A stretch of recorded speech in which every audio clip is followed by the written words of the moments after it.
That's Okay. what's playing right now. Yeah, well, I'm rolling. Alright. Get your headphones on. Yeah. And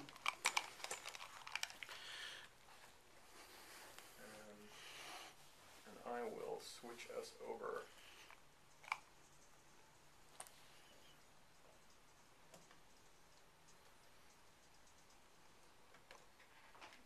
Good afternoon and welcome to Cinema Smackdown, or as I like to call it, sporadic Smackdown. Well, it doesn't help that we have Tess murdered and buried in the back. No? That doesn't help?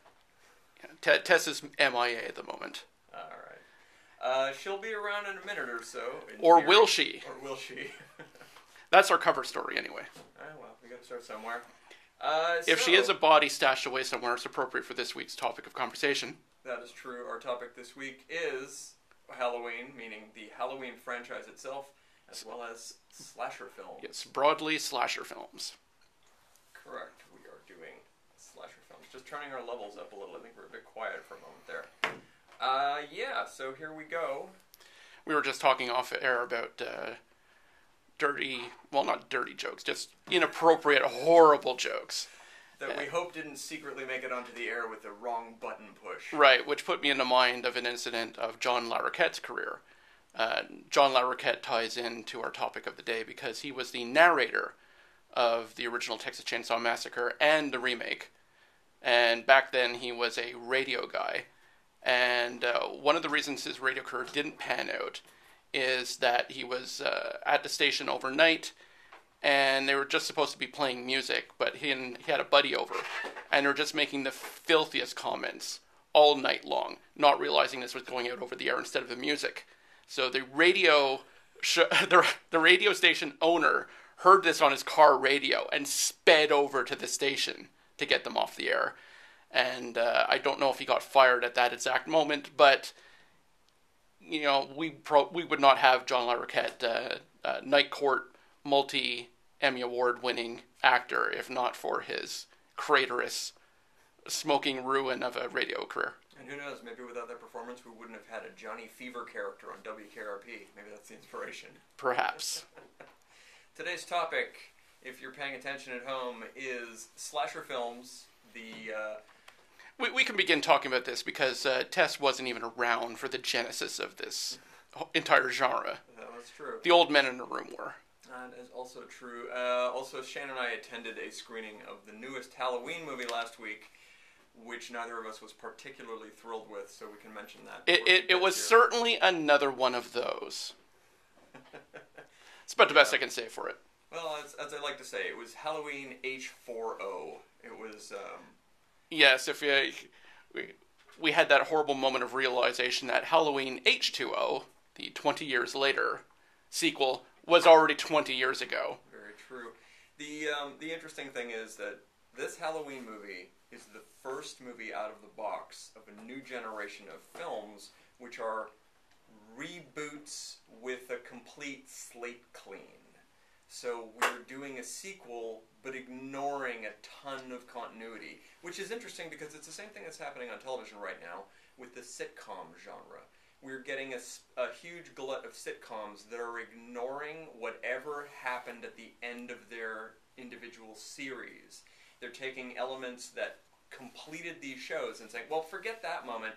It's 25 years later and these characters are still roommates. Forget that insane last season of Roseanne's original run. Where they were all lottery winners who had affairs and heart attacks, and there must have been at least... And lived in an alternate dimension where Dan had died, and yeah. There's a whole lot of strangeness. But they're doing the same thing with Mad About You, where they are going to ignore the flash-forward series finale where they explain that the couple broke up. That'll be gone. And quite a few other shows. The Murphy Brown show is doing... It's not too far off of where they were originally, but it... Is a zombie painting her house? Absolutely. I wish I could think of his name. It's Eldon. Zombie Eldon. There we go. I feel good that I pulled that. But back to other sorts of murderous creatures. Well, yeah, I just did want to mention briefly, though, that the origin of the, hey, let's just ignore a whole bunch of crappy sequels. I blame the innovation of those ever-inventful Japanese who when they wanted to restart the Godzilla series, said, there's a lot of terrible sequels. Let's just make a direct follow-up from the original and ignore all the crazy stuff. And then they rebooted again and said, this time for the Godzilla Millennium series, we're going to allow different filmmakers to come in, make their own direct sequel to the original 1954 film, and ignore each other's films as well. How many of those are there? At least half a dozen, I'd say. I had no idea. Yeah, there's a bunch. 3, I would have thought. That's so many. There's a bunch. There's 2 that I think were made by the same guy that are related, but you would have to ask our resident kaiju expert, who is a few blocks over and and blissfully unaware of this radio show. Yeah, that's as crazy as making Han Solo movies. Yeah, well, there's no more danger of that. In the near future, there will be plenty of Star Wars films to ignore with a new reboot. We'll see, I guess. We'll see what happens there. They should end the next Star Wars movie the way they're currently running the DC universe, which is, we had some event and everything started over again. Yeah, we need a Crisis on Infinite Earths for the DC continuity. Yeah, for DC it was called Flashpoint. Oh, Flashpoint. Well, I've lost track of how many reboots and rejiggerings of the comic book universe there's been, but the cinematic universe desperately needs that. Well, I'd be all for another Halloween reboot at this point, having seen the last one. Well, yeah, the new one does aside from ignoring every single sequel, it has to ignore what happened in Halloween 2, which is the direct sequel to the original film that takes place for the rest of the night. The same Halloween. And reveals that Michael Myers is in fact Jamie Lee Curtis's character's brother. So we got rid of that as well. So now they're just perfect strangers again. For no reason. For no particular reason either. No reason that they weren't related, no reason they were related, and now no reason again that they are not. And they brilliantly dismiss this in the new film by having an offside character just mention, isn't he her brother? Wait, no, that's just some rumor someone started. Ignore it if you want to, but please don't reference cinema stuff when you're making a movie. When they awful. Do this sort of thing, it stinks of, okay, we want to make a sequel to the really classic original, but we want to ignore everything else, mainly because we're too lazy to watch those sequels again and get the continuity straight in our heads. Yeah, it's bizarre. And the good news is this movie has a very final ending, but it made a lot of money, so we're guaranteed a sequel to this. Oh, well, how many very final endings has Michael Myers suffered at this point? How many times has he been incinerated? A few less than the Joker, but not a lot. He's been burned more than Freddy Krueger. So let's talk about these sort of movies, slasher films. Halloween was the birth of a birth of this generation that has never gone away. Yeah, well, basically it was the one that was shot cheap, was extremely well done by John Carpenter, and made a pile of money, mountains of it, to the point where everyone and their brother said, oh, you know what, we can shoot a really cheap knockoff of this, and we'll launch an entire new genre. But Halloween was not really the original one. The echoes of the genre was coming for damn near 20 years leading into it. If you just go back about 4 years, you've got really the unsung grandfather, which is a little Canadian movie called Black Christmas. Right. That is the real proto-Halloween film. Yeah, although it's like half a slasher film. Right. It's halfway there. John Carpenter brings it the rest of the way. It also has an unseen murderer, which is more of a giallo style. Right.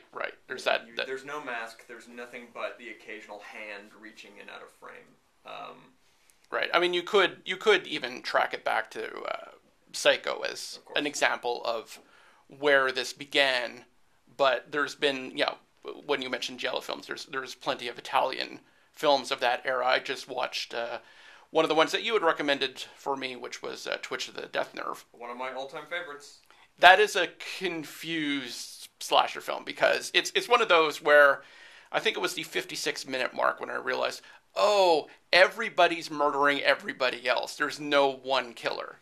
But it plays with you well up to that point. It has some absolutely brilliant kills, many of which were stolen for later Friday the 13th movies. Yeah, directly stolen. Yeah, absolutely, shot for shot. And for my money, best ending of a horror film ever. No spoilers. It doesn't matter if you hate the entire film. The last 3 minutes of the movie are priceless, magic, brilliant. Well, I will say it gave me a what the hell? Entirely the reason to see the film is to enjoy the ridiculous. How do we wrap this up? I don't know. I think the crew wrote various ideas on slips of paper, threw it into the hat, and the director pulled one randomly and said, "You know what? Let's go with this." I think it's a legitimate ending, and I wish more movies would end the same way. It could have been built up a little bit more. It's just a satisfying, wow, well, I guess that's that then. You reap what you sow. But I do quite like Creature of the Death Nerve. If you really want to get a good promo for that movie, go on over to Trailers from Hell, the website, and listen to Edgar Wright's commentary for the trailer. That man has more enthusiasm for this movie than I can ever muster. So it's definitely worth your time. Yeah, I did watch all his trailer commentary tracks. And I'm afraid next week when we go to see the remake of Suspiria, I'm going to be unable to pronounce it any other way than Suspiria. Which Edgar Wright does throughout. He does actually both trailers for that film, the international one and the American one. And refers to it constantly as Suspiria. It is worth mentioning that the movie we're talking about, Twitch of the Death Nerve, has about 18 different titles, including Bay of Blood and 30 others. And it's probably available on YouTube. I think it's pretty much anywhere. Really? Yeah. Is it? Oh, yeah. Okay. I think it probably is. It's one of those movies that's got so many... It's like Night of the Living Dead. There were so many copies that it's sort of out there. Is it? I don't know. There's nudity in it, and YouTube has nudity problems. Oh, no. No? There's plenty of movies on YouTube that haven't yet... Yeah, exactly. Until the YouTube censored. Police find it. Exactly. And say, oh, wait a minute. Because people just upload random things. Well, at that moment, let's give ourselves a short break to just do some promos, and we'll see if Tess has awakened or if anyone's discovered the body. All right, we'll be back in about 1 minute. I turned off our sound and everything. I feel like a pro. Well, if it's not going out at all, we're saving it for YouTube. We just have 60 seconds left. Only on CJLO 1690 AM in Montreal with your hosts Remy. Did you get a text from her? She sent me one at like 3 minutes to 2 saying I'll be 10 minutes late, so she's 5 minutes later than that now. Of course. It's alright. I'm doing okay. She barely needs to be here. One more. Mm-hmm. Concordia is back for the fall 2018 semester. Just 20 seconds. Inspiring political documentaries from around the Since I don't know which mic is which, both of those are lit. But big deal, right? At the downtown Concordia campus. All events are free and open to the public. For full listings and information on special I'm headphone number 3, if that helps. Sure, but it doesn't help with the mic. Mm-hmm.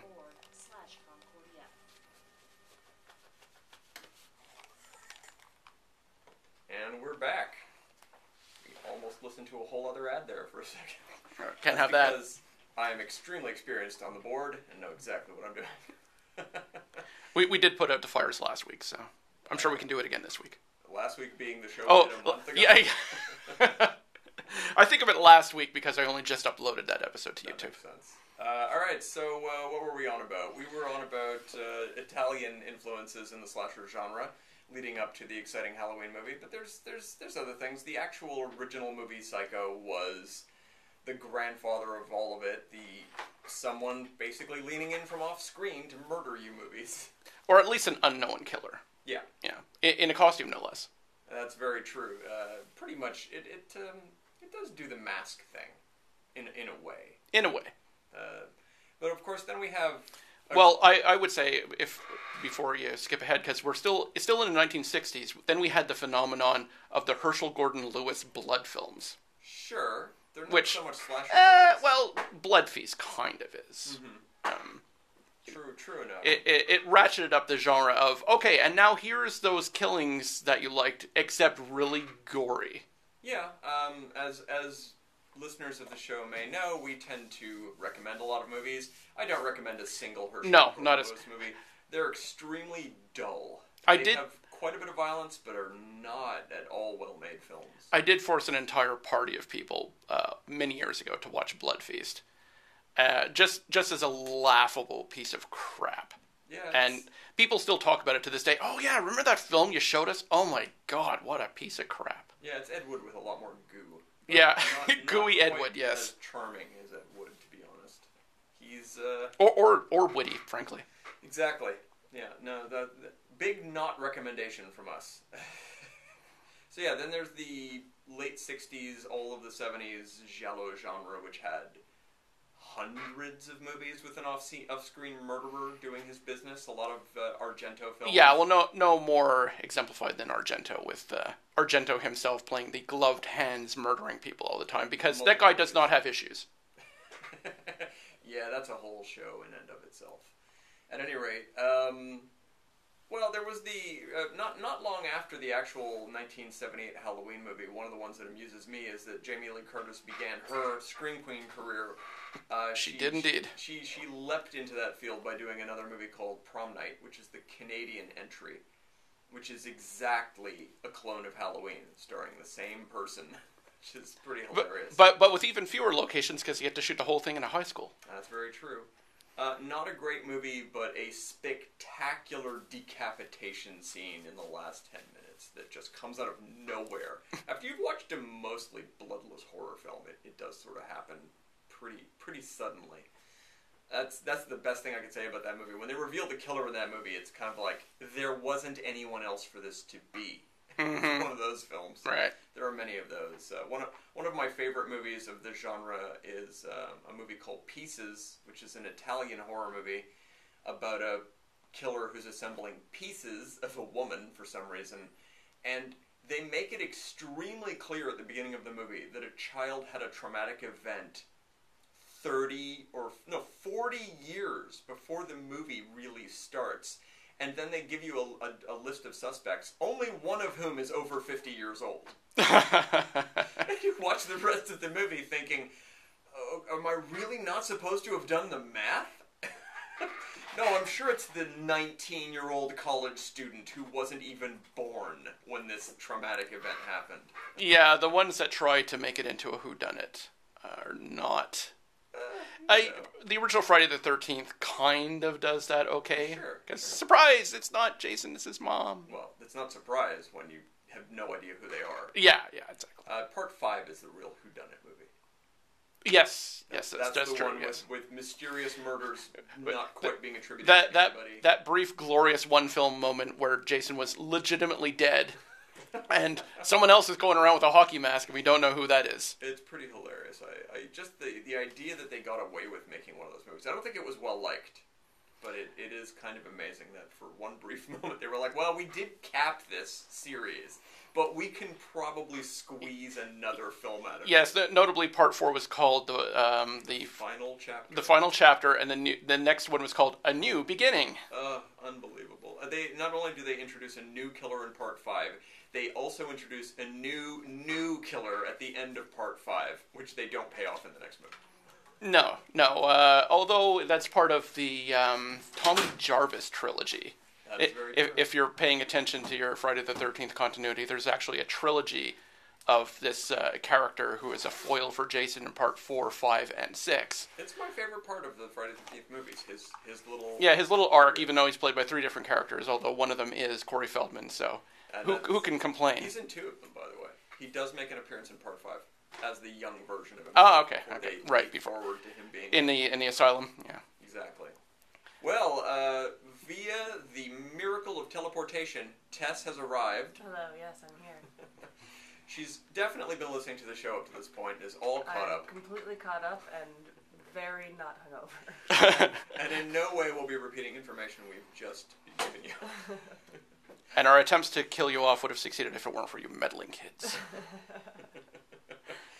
So we've been talking about Halloween movies and the movies that Halloween itself, the film, have inspired, which is to say the countless ripoffs. We've kind of covered the origin films. Well, yeah, we should mention, because we're talking about Jamie Lee Curtis spinning off into her own sort of mini career of Scream Queen in a number of slasher films. So she went from, aside from the 4 Halloween films she's in. She was also, as you said, in Prom Night. She's in another one called Terror Train.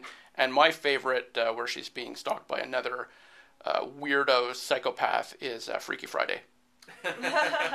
Where she's being stalked by this weirdo speaking to her in a fake Arab accent threatening to abduct her children.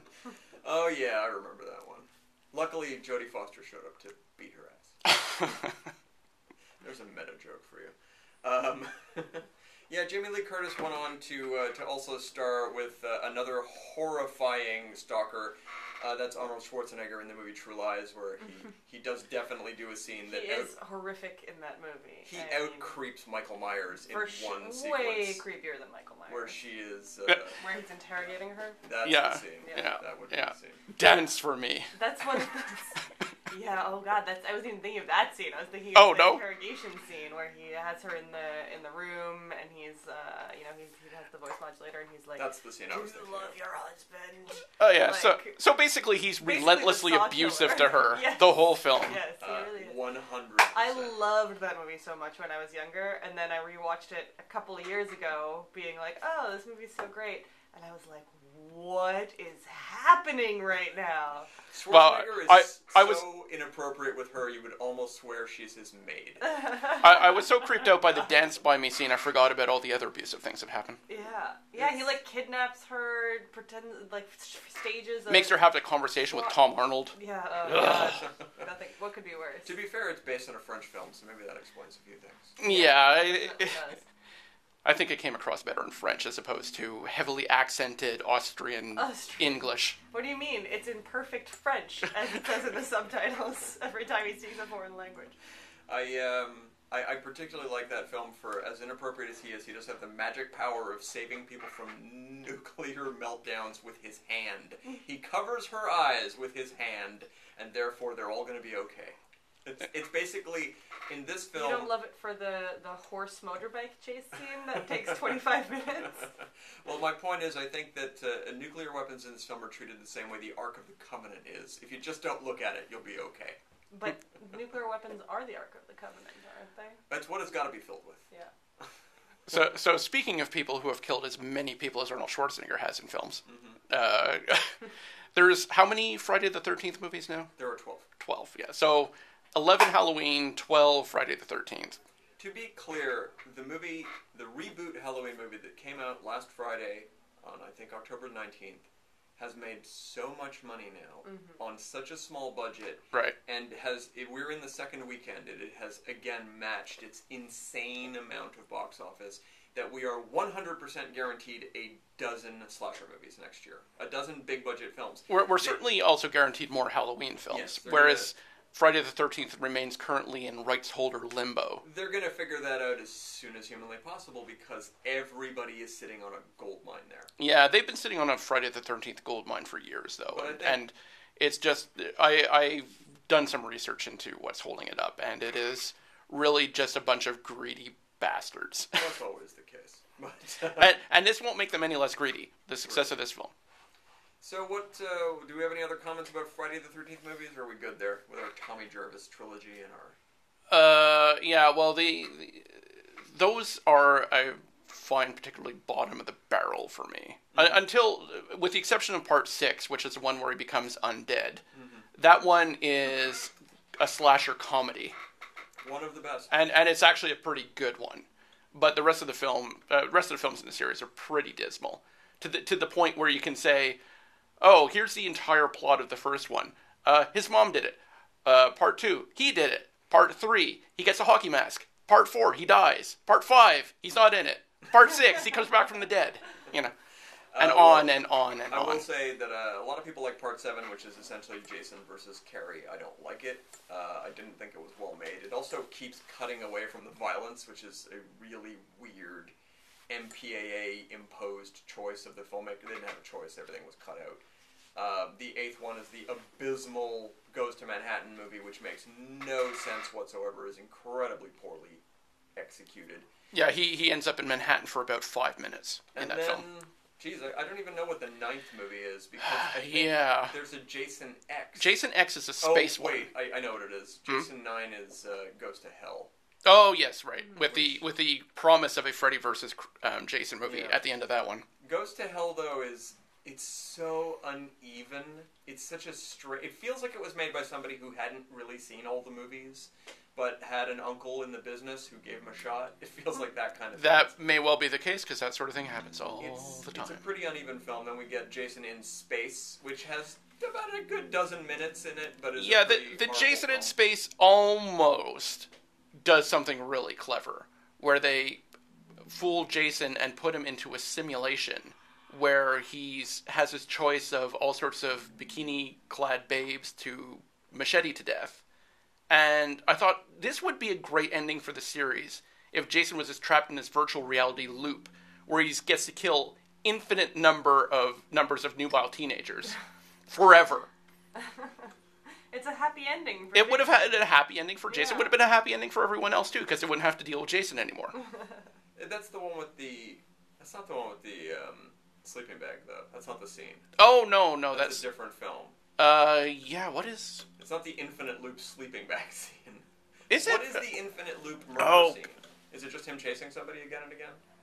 I don't know, but now that you mentioned the sleeping bag scene, I was like, oh right, I remember that. That was hilarious. Yeah, but that is, I think, in the Carrie one. Right, okay. The 7.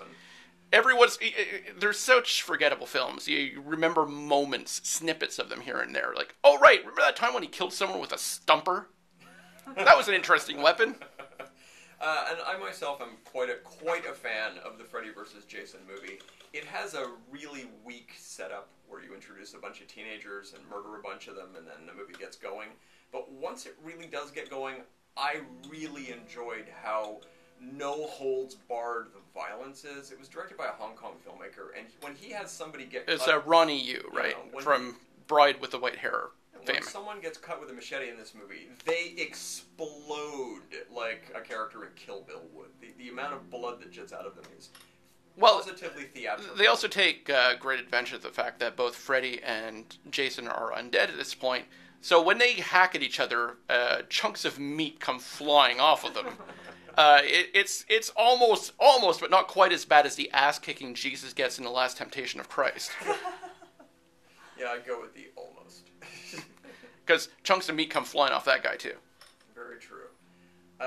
So, what else could we talk about? A movie that Shane and I have chatted about over the years when talking about the Halloween genre is what I would almost call an unofficial entry in the Michael Myers films, a Chuck Norris movie called Silent Rage.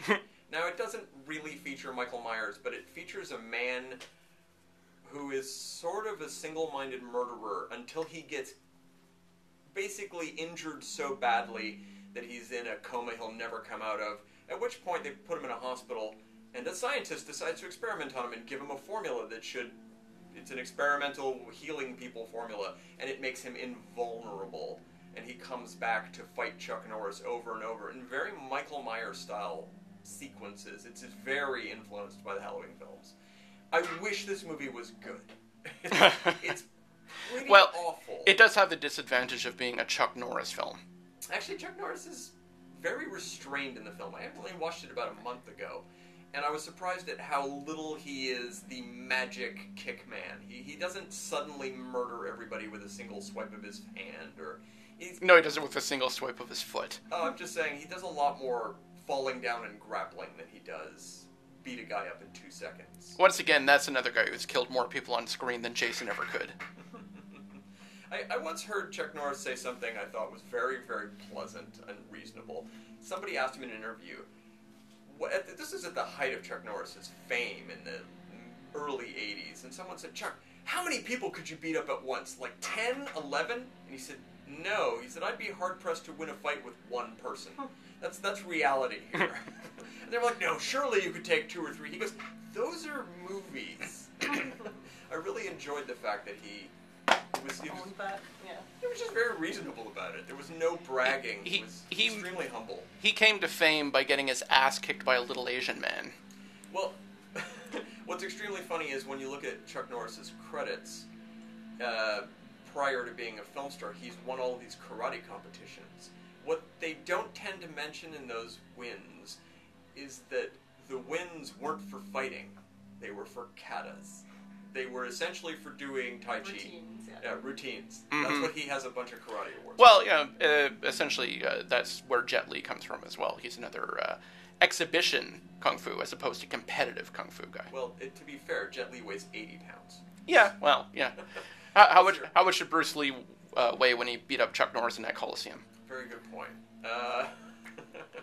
Incidentally, a scene totally worth watching just for the moment where Bruce Lee punches Chuck Norris in the chest and comes away with a handful of his chest hair, which he sardonically blows off his fingers before continuing the fight. Important to mention that Chuck Norris's favorite radio station is CJLO 1690. He writes to us all the time. We're constantly inundated by his texts. Texting right Say, now. please talk about me some more. I mean, it used Where's to be, the whole show about my career? His emails used to be all John McCain related, but those have slowed down recently. Oh, jeez. Hey, that's an accurate slag.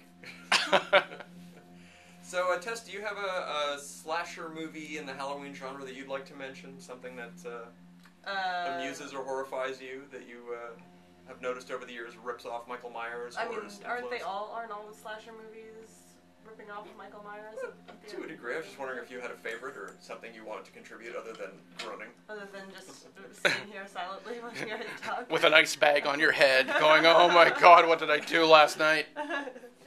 Well, I personally really like the first Scream movie, the first film. I think after that they started to get a little worse. I actually prefer Scream 2 and am very fond of Scream 4. But Scream 3, I which don't is... even remember Scream 4. What happens in Scream 4? Scream 4, just to mention this... Is that the one where they're all over the country and they all come back? That's Scream 3. Oh, that's Scream 3. That's the unwatchable Yeah, one. that's the bad It's one. the only one not written by Kevin Williamson. Scream 4 is the one where they kill Wes Craven, right? They kill him hard. Yeah. Scream 4 has this strange, we're just happy to be making this movie vibe. Mm-hmm. And it opens with a sequence of two girls getting murdered in a terrible, poorly written sequence that is revealed to be something characters are watching on TV, which is then mirrored 2 more times, and is kind of great. It's meta comedy more than anything. And then, yeah, they... Well, those movies always kind of towed the line between horror and comedy, I think.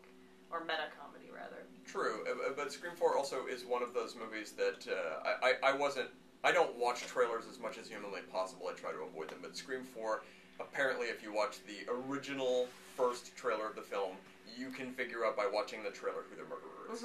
It's in the visuals that there's something in there where you go, wait a minute, that character was just standing there, but now they're there. That means they couldn't have been here. And in the trailer for that. So maybe not the hardest movie to figure out who did it. Well, Wes Craven, who was involved in the Scream films, is also the guy who gave us the Freddy films, the Nightmare on Elm Street. Another relentless series. How many of those are there? 14? 18? Well, there are... 27? No, I think there's less of those, isn't there? There's a lot, though, because there's 6 movies in the original series, then there's New Nightmare, which I think is 7. There are 9 of them. Yeah, and then there's a reboot. Oh, and we're I'm counting counting... So that's 9. Yes, it's 9 and plus the remake, yeah. I quite like New Nightmare. Oh, I don't care for that movie. It has a very strange... It has a very strange vibe. Well, to it has one element of it where I'm like, this is something we're supposed to buy. And what they do is, at the beginning of the movie, they show you that the main character in the film is the actress, from A Nightmare on Elm Street. It's Heather Langenkamp. She's playing herself in the movie, and she's part of this universe, and she has a life now. And then they show you that these are movies. This is just a film genre, and she's on a talk show, and Robert Englund in Freddy makeup jumps through a hoop or comes through a paper wall, and he's all, I'm a guy in bad makeup and a sweater. Ooh, completely taking away any power he has, a horror character. And then about 40 minutes later, they reintroduce the exact same actor in a black coat. And But he's the real Freddy Krueger. Yeah, he's so scary now. I'm like, it's still just a dude in bad makeup. We know we're supposed to take this one seriously because he's wearing a trench coat. Exactly. Yeah. That's the part of the movie where it lost me a little, but I can see the enjoyment of the meta part of it. I don't find it to be a scary movie, but I enjoy that it's like so weird and ridiculous. And so often when people do these reboots, they just do a complete rehash of the same old film, or, you know, just a kind of thing. And it's so strange. And some of the visuals in the movie are so bizarre. Well, you can at least take the, first 6 of that series, plus maybe Freddy vs. Jason, and accept that as its own little series. Sure. New Nightmare being an anomaly, and the remake being a, what are you doing? Well, let's be clear, even though they've done a reboot, we could do a whole show on what they do in that reboot.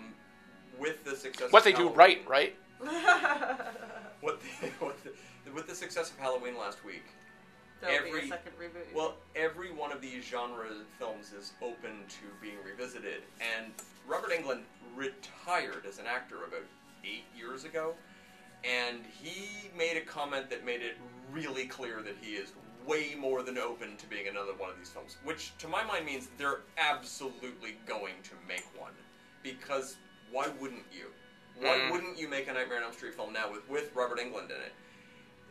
I mean, he could make these films until he's dead, essentially. The last day of his life. It doesn't matter what he looks like under the makeup. They can carve his head off and CG it onto someone else's body. And they could, they've pretty much always voice modulated him, so it's not much of a performance to worry about. So yeah, that's got an endless lifespan in terms of how old you could be and still be a character. Meanwhile, Jackie Earl Haley will be left out in the wilderness hoping for a reboot of the Bad News Bears. You mean Day of the Locusts, Jackie Earl Haley? Recently, I watched Day of the Locusts and saw a 9-year-old Jackie Earl Haley playing a little girl. No one will ever match the horror of that performance in any slasher film, in any murderous drama. He did it. That's odd, because he grew up to be such a handsome man. Indeed, no one would ever cast him as a child molester on multiple occasions. Typecast much? Getting back to slasher films, another one that I'm quite fond of is a little Canadian film from the early 80s called Happy Birthday to Me, which takes itself deadly seriously throughout its running time, pardon the pun. And but it's a very seriously approached movie that goes fine right up until the reveal the murderer ending, in which a character literally pulls a rubber Scooby-Doo mask off to show that they were the killer all along. And it is... They were disguised as Scooby-Doo? Awesome! That would have been more credible than the moment in the film in which the reveal happened. Row! I miss the fact that Scooby-Doo no longer only speaks with R's. When you watch a modern Scooby-Doo cartoon, what are you doing watching modern Scooby-Doo cartoons? Because they're awesome, I've got obviously. Scooby-Doo in my blood. Unfortunately, they've allowed him to slightly enunciate other words. It really takes the charm away. They should have just hired Rob Lowe. He can do the voice really well. I've never heard that one. Yeah, he does a good Scooby-Doo. Oh, dear. Speaking of Halloween movies that didn't happen, one of the ones that I really was fond of as a concept and I heard a lot about over the years was John Carpenter and Clive Barker had multiple meetings about teaming up Michael Myers and the Hellraiser characters. Clive Barker was going to write a script, or perhaps he wrote a treatment, and Carpenter was supposed to direct it, and it was going to be a film in which somehow Michael Myers was going to audition to become a Cenobite, which is kind of interesting, depending on what the actual meeting... I'd love to see that interview. So, Michael, tell us, why is it you would like to become one of the great sadist demons of hell? And he would just sit there quietly because he never says shit. Right. Sounds good to me. But as John Carpenter is fond of saying about why projects of his don't quite work out, they didn't pay him enough money. That is his go-to answer. Think of a question you'd like to ask John Carpenter, any question at all, anything to do with any of his movies. His response will have something to do with the fact that they did not pay him enough. That is every interview question I have ever heard him answer. Yeah, he's a businessman. It's pretty funny. His involvement with the new film must have included a lot of zeros, because he's not angrily commenting about how he got ripped off. He did a pretty good score for it, too, I have to say. It did sound remarkably like every score he's done for the franchise. Yeah, there was a couple little extra flourishes, though, that I appreciated. I will have to admit I didn't notice. Once you get past the opening theme music... He could have really, if he was just in it for the money, he could have just shown up and said, yeah, remember the Halloween theme? Here it is again. Let me play it for you. We're done here. Yeah, but if you look at the credits, you'll notice that his son worked on it as well as another person. Well, yeah, his whole family makes music with him now. I have a feeling his contribution was, yeah, that sounds good. I've got video games to play. Which is his other go-to response, apparently. In recent years, all he does is play games. That was an interesting one of those films. You were mentioning the Happy Birthday. Jesus. Tess, Just not touch anything. in her state of Stop. mild disinterest in the topic today, busy disassembling our set. Stop breaking the radio station you're supposed to be in charge of. What was your comment? Yeah, in the kind of exploitation realm, you mentioned Happy Birthday to Me, but there's also probably the best one of them to come out of that era, which is My Bloody Valentine. That's a fun one. That's a great one. I love that.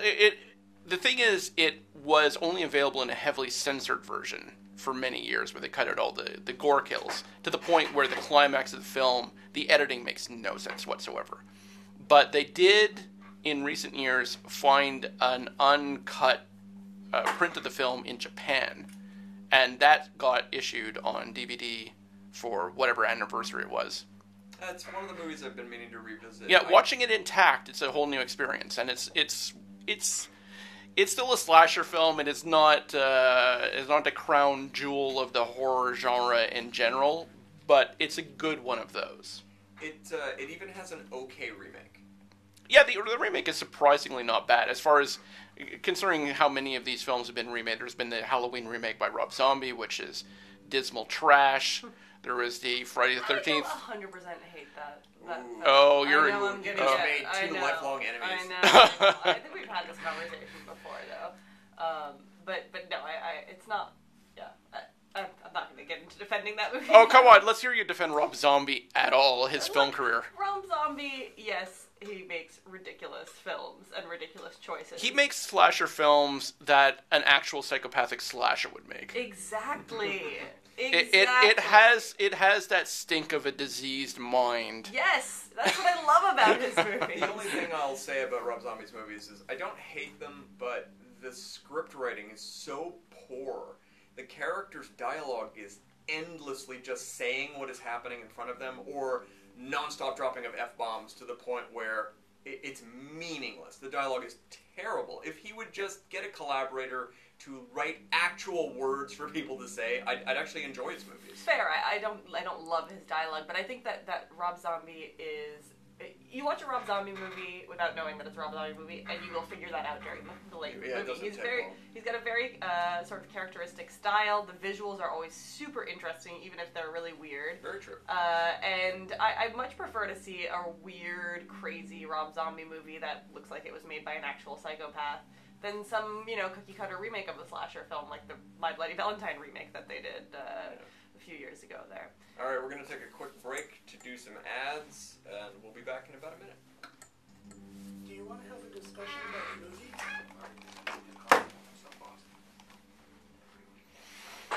Not bad. I'm glad you made it. Oh my god. You're only half here. I'm One glad that quarter I figured here. out Oh, how the jeez. board works. What? I said, I'm glad I figured out how the board works. Yeah, you've done it before, right? Yeah, but not alone. I had to remember where the levels buttons went, are. where the offs and ons go. And made a little joke about how, what's his name?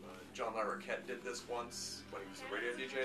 And he, one night, he mistook which button was off and on in the booth. So he was like he and his- on during the chitter chatter and he and a off friend during were just the- saying filthy things in Oh, between God. every line. And the station owner had to run over and stop it. Yeah.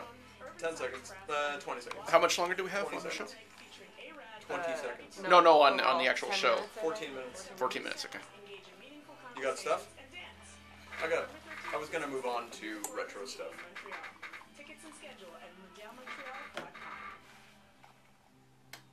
And we're back. Hey, my timing's not so awful this time. It was probably only a tenth of a second of dead air. A few thousand more hours, you'll get to hang. Yeah, something like that. It just takes a little getting used to it. So speaking of slasher films, the rebirth. I mean, when we originally planned this episode, we were not anticipating a wave of resurgence in the genre, which is happening as we speak, there are meetings in Hollywood all over saying, for $1 million, we can make a movie that will gross $100 million. Yeah, well, it's the same meetings that happened after Deadpool, where everyone said, hey, what sort of R-rated superhero movie do we have in our back pocket? Yeah, that really worked out great.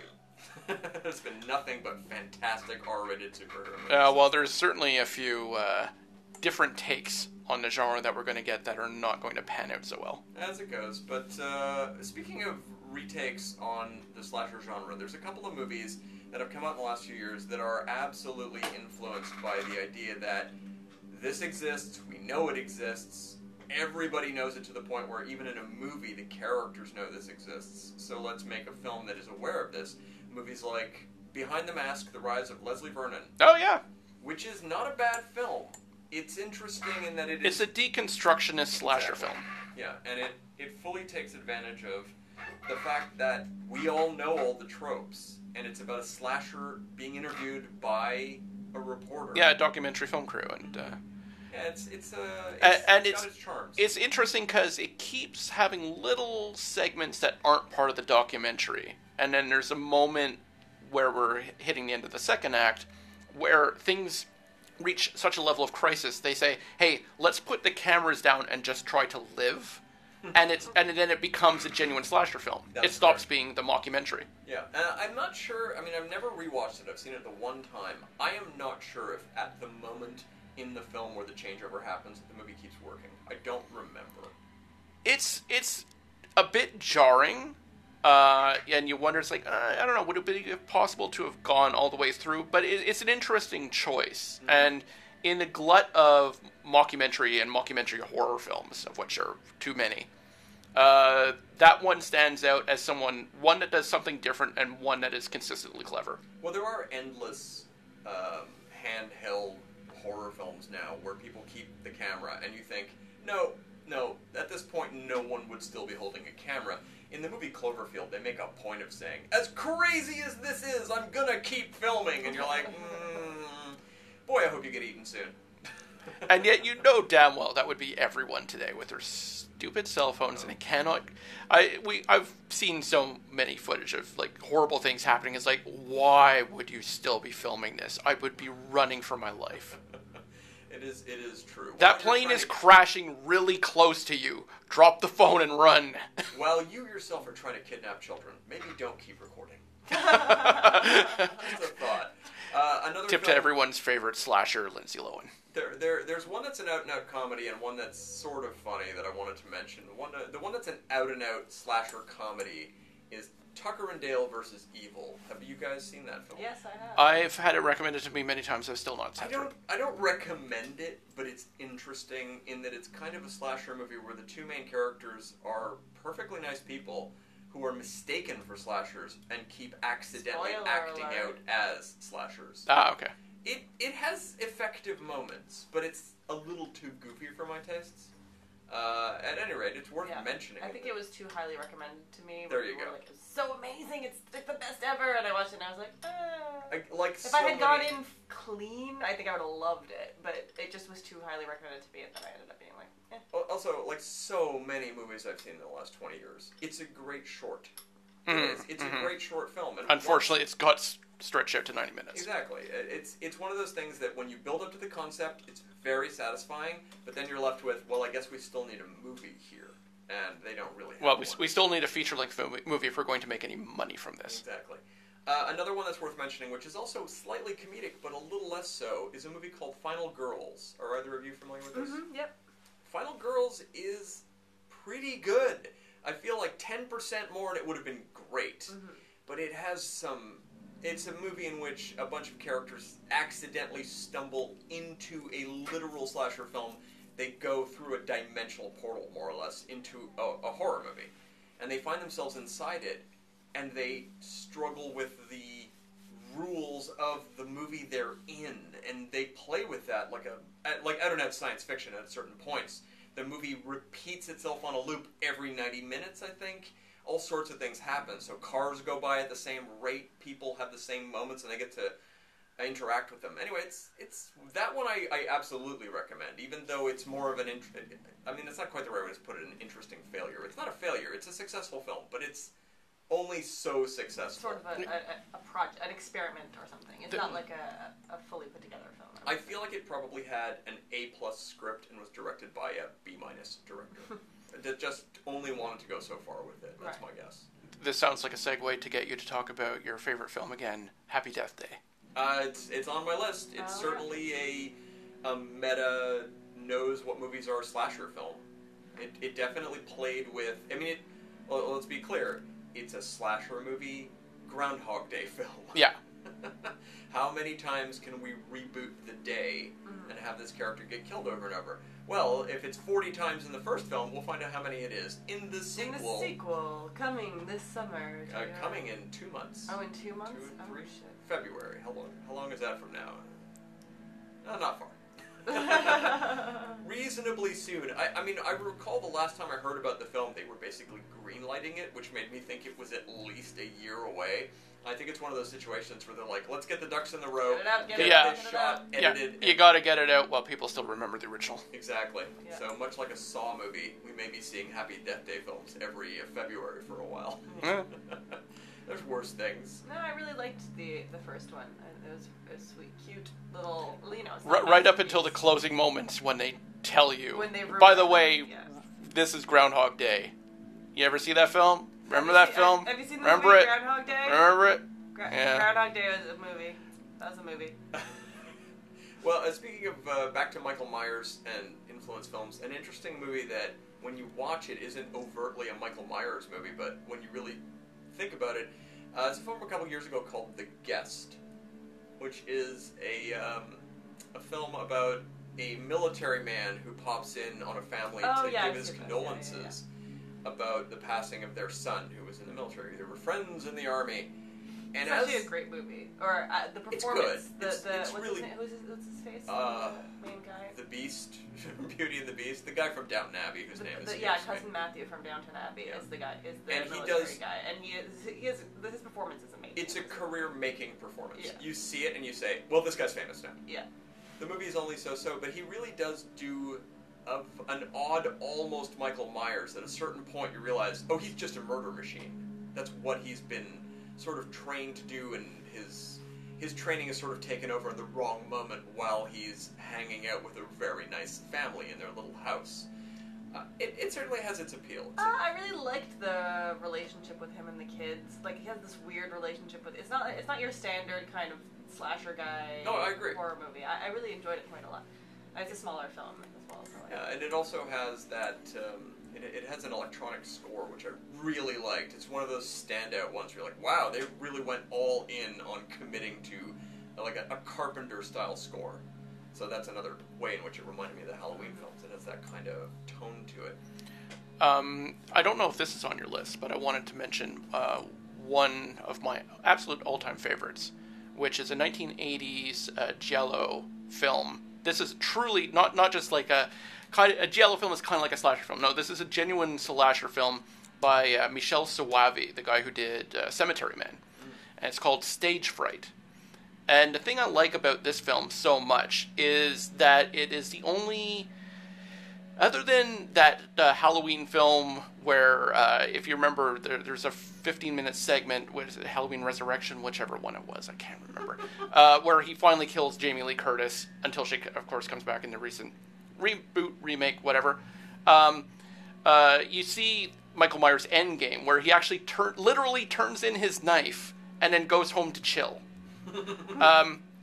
That's the only other slasher film I can ever think where, the killer actually had a retirement plan. Well, Stage Fright has a moment like that, which I really enjoy, where the killer thinks, and only thinks, he's killed everybody. There's actually one survivor who he's either left for dead or believes is dead.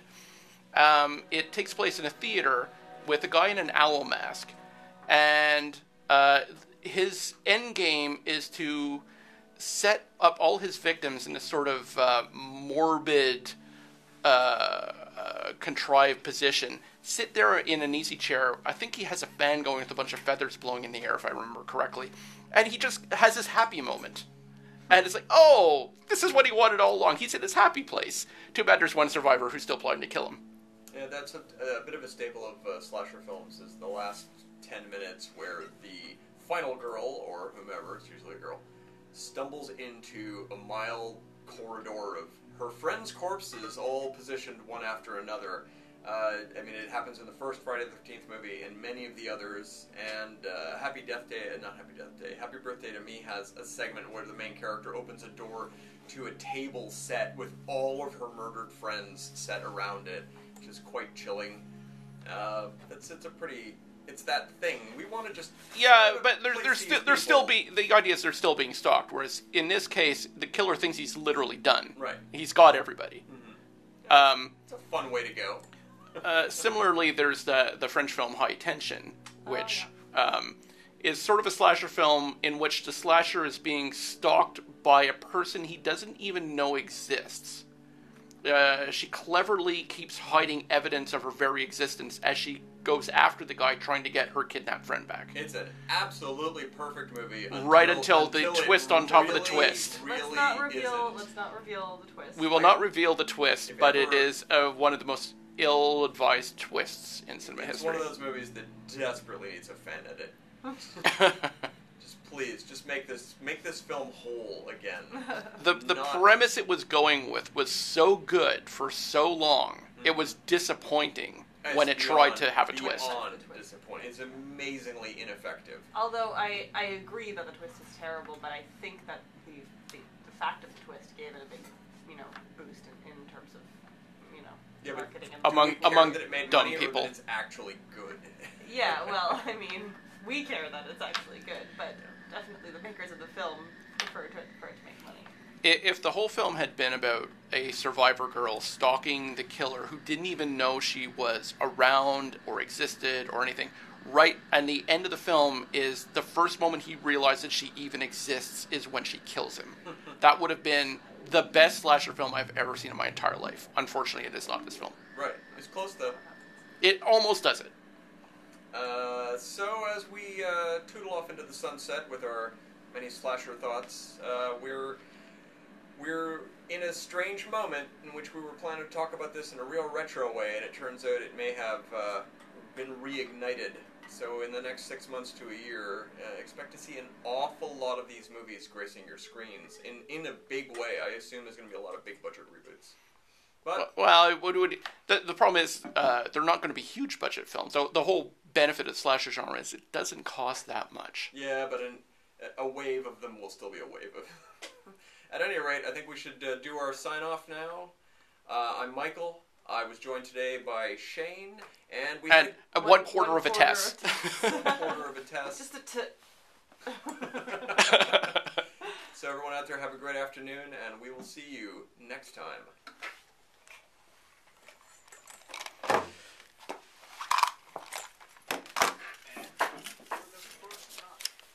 Hi. We're doing okay. I think everything is where it's supposed to be. I don't do this a lot, so. Oh no, the auto's on. that looks great. Cool. Thank you.